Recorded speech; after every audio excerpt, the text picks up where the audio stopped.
sa panahon ng latest news. Diyan sa linyang atong pag-asa maktaan, pinagi ni Ma'am Ana Dumdum. Ma'am Ana, good morning. Yes, sir. Good morning. Good morning Yes, sir? Okay, ma'am, kanya yun. Yes, sir. Good morning. And mo kay tong latest other update karon adlaw. Update sa atong bagyong gina-monitor.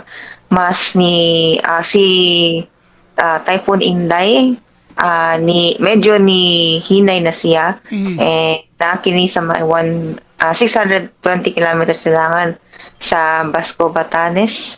And na ay maximum sustained winds ng 150 kilometers per hour, gustiness nga mabot o 185 kilometers per hour. Nagalihok yapon kini pa northwestward sa gikusgon nga 20 kilometers per hour. So, both signal 1 and number 2 giisa karon dito sa may extreme northern Luzon o sa may northeastern Luzon.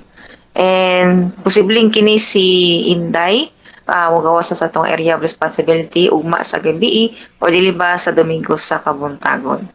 And wala kani direktang effect diri sa Kabisayaan apan ang kining hangin nga bagat ginapakson niini ug posibleng makatala og mga pag-ulan diri sa mga dakong bahin sa Kabisayaan.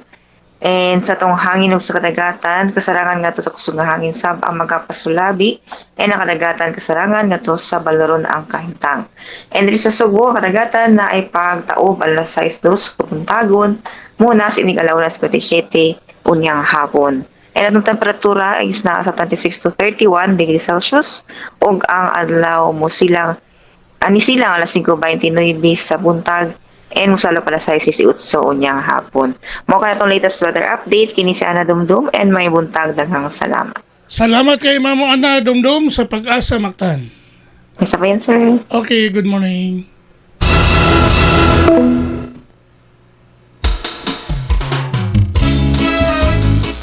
Inyo gadabati ang atong dagan sa kahimtang sa panahon. Mga pamukha. Nining adlaw nga Biyernes, Pizza G's, bulan sa Hulyo, tuig 2026.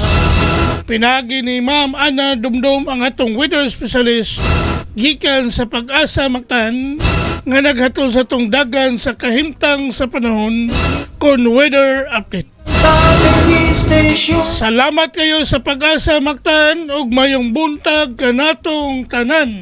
O Panginoon, sa iyo sa kabuntagon.